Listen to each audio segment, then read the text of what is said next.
I mean, what can I say about Will Smith? I mean, other than the fact that he's just the greatest at all the things. Even Wild Wild West people, okay? No. Yes. No. Everybody has a flop. No. Yes. That would be the Bagger Vance one, not Wild Wild West. Really? It actually wasn't that bad. Oh, yeah. Oh my! I like that more than Wild Wild West. I will point out, I'm actually on Will Smith. Yeah. And I'm not saying that I'm not saying Wild West is horrible, but what I am saying is Will Smith has stated in interviews that he regrets taking the Wild Wild West job instead of Neo. Well, yeah, when you're comparing those two, I'm just saying, but I don't know that that's someone that he regrets like of his whole career. Just saying.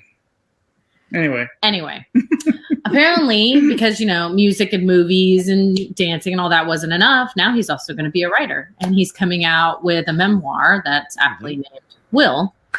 So I'm really looking forward to that. But there was an article in GQ that it's a very lengthy article, but it was it's worth a read, though. I would agree. I think they said it's going to be in the November issue of GQ, but of course it's online now. But yeah, it was a very lengthy article talking just about some upcoming movies he has and a little bit about the memoir, and also was talking about why now was really the time for this memoir and how he's in his insert cuss word here. F it. I don't know what I can say on here, so I'll just say F it 50s, and how by entering this phase of his life, he really has found more freedoms. And then also with the passing of his dad back in 2016, he also feels some freedom to discuss some things now from his past that he might not otherwise have. But anyways, it was a great article. If you haven't read it, go find it. But I'm really personally looking forward to his book, and also especially hoping he does an Audible version of it and voices it himself, because I think that would be especially good to hear personal inflections. But then also I'm sure, he'll tell jokes in his own way. So anyways, I'm personally really looking forward to that. Yeah, I would get the Audible version in a second. Right? I think it would. I always like it when people read memoirs, because you can really sense in their voice things that are especially sentimental, parts that are especially hurtful or touching, etc. Yeah. I'm going to do a memoir, but I'm going to have Gary Oldman read mine. So, whatever happened to Rambo?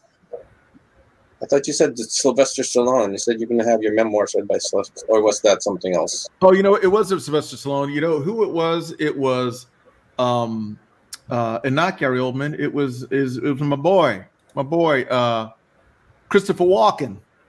Oh. Can't you see it? Reading memoirs. Oh, there you go. That's no. I grew up. I grew up in the west side of Philly, West Philadelphia. No, not that one either. We'll let Will Smith read his own book. Yeah. I can't wait to hear the entire intro. West Philadelphia, born and raised, on the schoolhouse. Speaking of which, it's been a long time since I heard that song. In the schoolyard is where I spent most of my days. What subscription had all of the HBO episodes? Oh, is that one? Yeah, HBO Max. Yeah, when we subscribed to that, we watched that kind of over and over for a while. Now, isn't that where he did that? The reunion. Yeah, the reunion. That's on there too. I didn't get to watch that yet, but she watched. Ooh. I watched part of it. I didn't get to finish it. I saw the highlights with Aunt Viv. That was rough. Yeah. But speaking of Clara, about that, because that was part of his effort 50s, was figuring out and taking ownership of some of the things from his past. But yeah. What was that? The challenge I had for the other time about Collateral Damage. Collateral Beauty. Have you seen it already? Not yet. I have not seen that one. I've heard really good things. I haven't seen that one, but I think that's one of the things I really appreciate about Will Smith is he has a wide range because from what I've read, it seems like it'll probably be a similar performance to 7 Pounds. 7 Pounds was really good and really hard to watch all at the same time. Yes, but I think Collateral Damage is for me. I mean, it's a little bit better than 7 Pounds. I've seen 7 Pounds. Okay. Yeah. So Collateral Damage is he does he really does a very good job in this movie. So I'm not going to give you any spoiler alerts, but I'd say just watch it. If you like 7 Pounds, you'll love this one. Yeah, I did. Did we talk last time like favorite Will Smith movies? We have not. What's your favorite? Ooh, favorite like of his ever? Yeah. Well, I haven't watched them all, so first I got to do that. I would guess. But, of the ones you watched, which one's your favorite? Oh man, that's tough. Would it be Wild Wild West? I wouldn't. My favorite would not be Wild Wild West, but I do really like. Okay, hang on. Someone else go first. Well, I think. Oh, you don't mind Collateral Beauty. Collateral Beauty. That's my favorite. All right, what's your going second is what do you call this? We're ranking. What do you call this? Oh, I forgot. The one where he played the guy who was homeless and became a man of happiness. Huh? Pursuit of Happiness. Yes. So those are my top two: Pursuit of Happiness and Collateral Beauty. And Logan, what's yours? Top two, I think I'm going to have to go with I, Robot and I Am Legend. However, I hold judgment until King Richard comes out because some of the things I've read about that make me feel like that performance and everything could be quite spectacular. That's a good one. Yeah. I haven't seen anything for King Richard yet. That's the one where he plays the father of Venus and Serena Williams. You clearly did not read the article. Yeah. And the way he was talking in that article, which I did read, about how the similarities between his father and their father, and I think there was even a quote from one of the sisters about how like seeing him almost made them not even realize they were not looking at their father was, really interesting. So if he can get into it that way and the rest of the story kind of matches, that could be another impressive, Ali-like performance. Mm-hmm. Speaking of Ali, that's what I was going to go for. What a segue! Exactly. I was going to say my top two. A little on both worlds. Ali was definitely one of I thought his most where he threw himself into the physicality of the role, and he had a lot of Ali's mannerisms and his southern drawl kind of down. And also, secondly, I would say, and I'm going to go with you on the I train. I liked him in I Am Legend.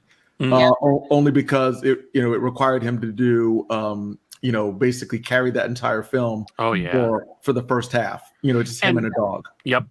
And it was so different from the book. It was nice in that it was almost two entirely different things. Because I had read the book first and then saw the movie, and at first I was like, oh, this is horrible, this is nothing like the book.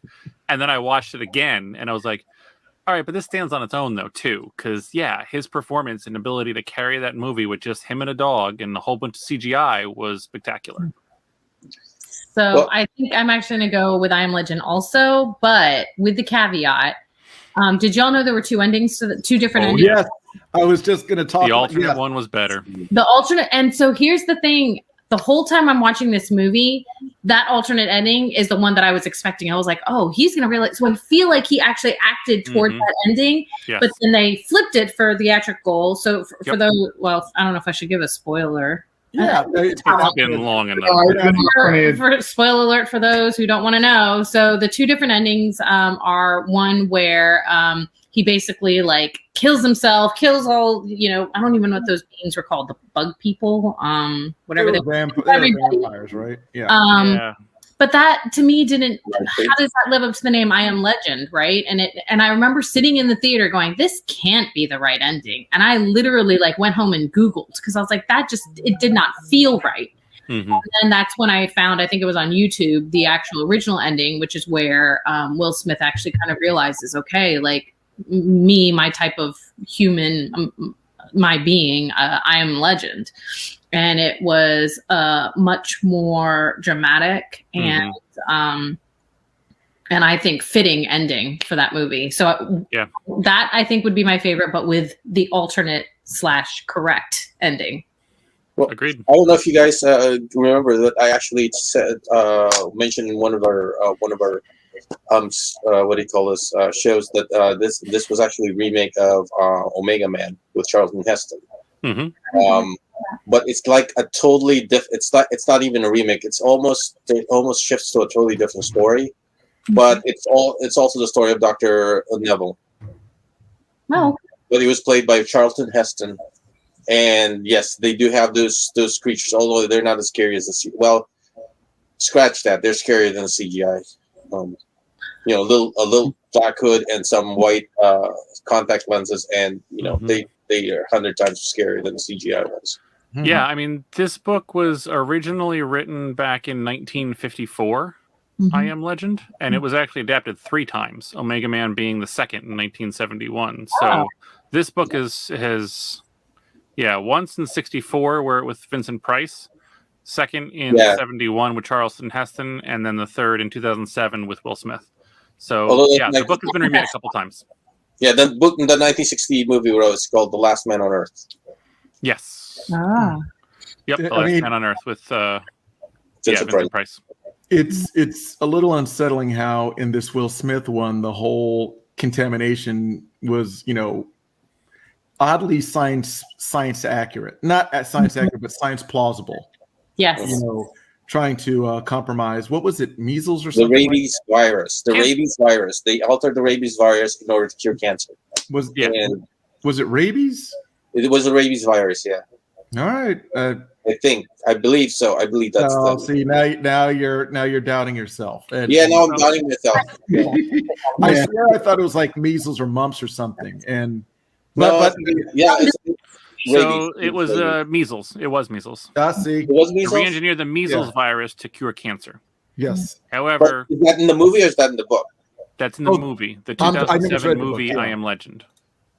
Okay, then my mistake. Then I thought it was in the book, it was just a generic kind of pandemic that killed most of the population and turned the rest into vampires that actually conformed kind of a lot more to your stereotypical type vampires in the tale of that time. So it was very much a vampire movie, especially with some of the I want to say the intelligence of the characters in the book too, and the ability to kind of communicate eventually to some extent with those creatures, as opposed to the more animalistic and more rabid type nature of the ones in the Will Smith film.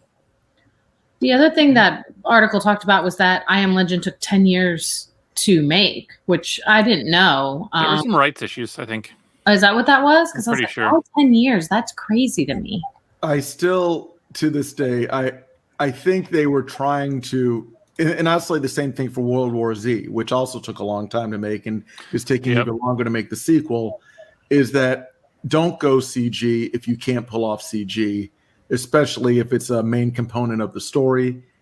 They should have just gone live action, or practical effects with the vampires, because that main vampire did not play for me. He just looked like a video game. And if you want a good example, I know it's not vampires, it's zombies, but 28 Days Later to me is still one of my favorite zombie films. Oh, yeah. And all practical. 100%. The eye knows. And either whether it's like a wave of people in World War Z or just teeming vampires, and it always takes me out of it for some reason. 28 days later, 28 weeks later, and man, if they actually make it 28 months later, I cannot wait. Is that coming? Is that coming? It's the inevitable progression. I don't know that it's coming, but it's like Avatar. They keep saying it's going to come, and who knows if it will.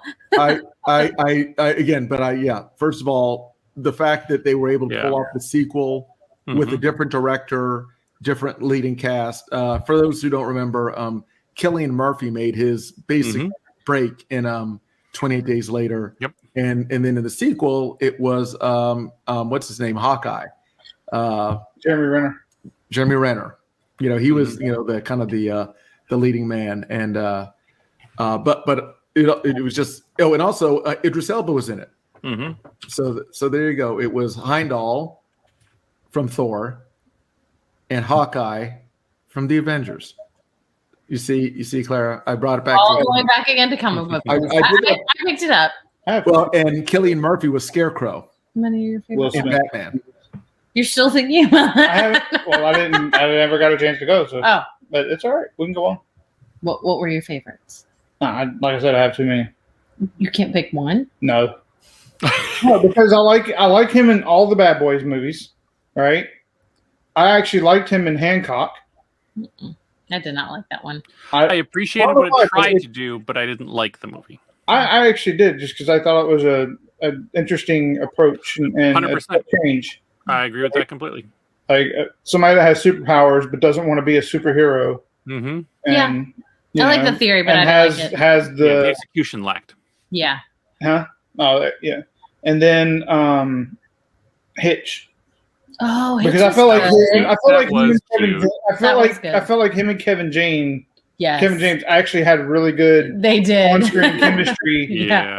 I can only imagine how many takes they had to do for like every scene. You know, like wanting to find the blooper reel. No, like I can't imagine how much is on the cutting room floor because of how much they laughed. Yeah, that's probably because true. They're both, Hilarious. Comedians and make each other laugh. Yeah. Mm-hmm. And Men in Black. We didn't even talk about Men in Black. I mean, say what you will about Independence Day. I mean, look, he had a string of blockbusters for a reason. Like they were all spectacular. Yeah. Well, I didn't know,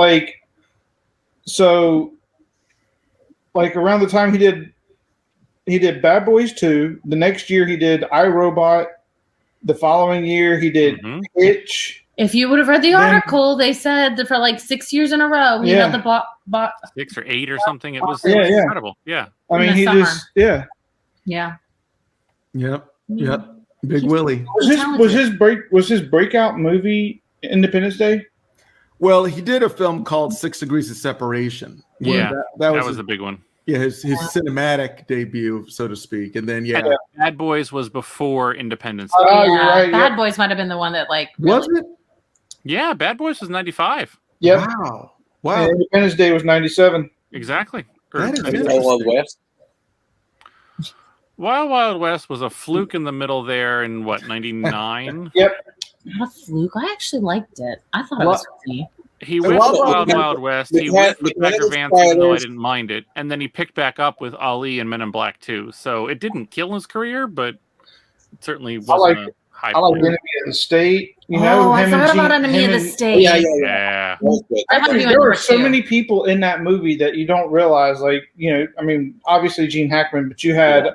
it's like watching Swordfish again. It's like everybody was in that one. How did I miss that? You had Jack Black. Yeah. Is in... yeah, and completely out of character. All of it was great. Was that funny? Huh? No. He wasn't funny in that movie. No, he wasn't funny. Not at all. He was like an NSA technician. Yeah. I forgot about that one. That might be number 2. That one was really good. It was. Yeah. You know what? I saw this ad online and it took me back. We got to do a deep dive on this. There was a Tim Burton film, Attack from Mars. Oh. And the movie was not spectacular, but the cast was fantastic. Yes. Yes, everybody was in it. Can't argue with that. Yeah, the cast was insane.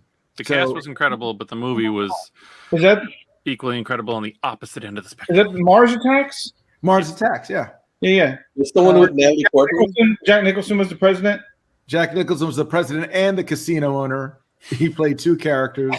Sorry. Was that one with Natalie Portman? Natalie Portman was in it. Was it Paul Dano? No. It was the kid with the ears. I want to say Isaac something. Ears. Yeah. I know what he's talking about. Yeah. I think the one that drove the truck around at the end playing the loud music. Yes. I want to say Isaac something, but that's one of my guilty pleasures is Mars Attacks. Yes. Pierce Brosnan. Sarah Jessica Brosnan. Sarah Jessica. Yep. Annette Bening. Yep. Dang, Is this not a Clara movie? How come we never watched this? This is really like cheesy, sticky humor, like Spaceballs. No. Oh. It's not comedy. It's quirky because it's Tim Burton. You know. Yeah. So. I think actually, you know what? I think you might like it. The way you said "might" is not. Well, because it's hard to judge her. It's hard to judge her comedy. Like it's true because sometimes she actually likes the stupid humor if it's done right. True, but it has to be. You know what? And now I'm hesitating and saying you might like it as well. You might like it. But you said "might" in a different tone. Yeah, you might like it. Yeah. I think but. You know, guys, watch it because it's. I got some other Will Smith movies to catch up on first. Apparently, okay. Yeah. No, we got to do that. Will Smith wasn't in Mars Attacks, was he? He might. No. It was James Brown. Everybody else was. I'd rather watch Will Smith movies I haven't seen, like Collateral Beauty. Was Tony Todd in Mars Attack? No. That for those who don't know, that's a callback from what was it? Candyman? What was he in? Yes. Yeah. The original Candyman. I'm gonna go back. He was in Hercules: The Legendary Journeys. Oh, was that with Lou Ferrigno? Like that. No, that was with Kevin Sorbo. Kevin Sorbo, yeah.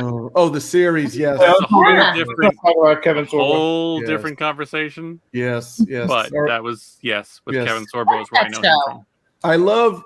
I have it all on DVD. Yeah, I love it. Is that on streaming anywhere? I bet it is somewhere, right? I haven't found it. I haven't seen that, and I haven't seen Xena. I haven't seen. So Tubi, just download the Tubi app. It's completely free. It doesn't even ask for your email. Oh, yeah, TUBI, Tubi, right? Yes. TUBI, Tubi. Okay. Mm-hmm. Yeah, it's there. It's the whole Xena and Hercules. They're all there. Awesome. All right. Well, good stuff. We like our Will Smith, and very interested in seeing his book on his F at 50 mindset. Will Smith, if you're watching, my wife loves you. It's true. You're on the top of her list. It's true. Yes. Yeah. We're easy. We're not trying to have more entanglements here. Let's just keep it. I'm okay with that.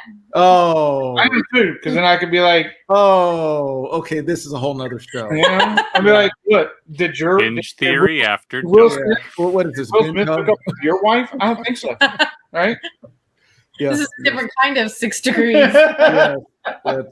This is wonderful. Yes, collateral beauty all over the place. Okay, now love it. Fantastic stuff.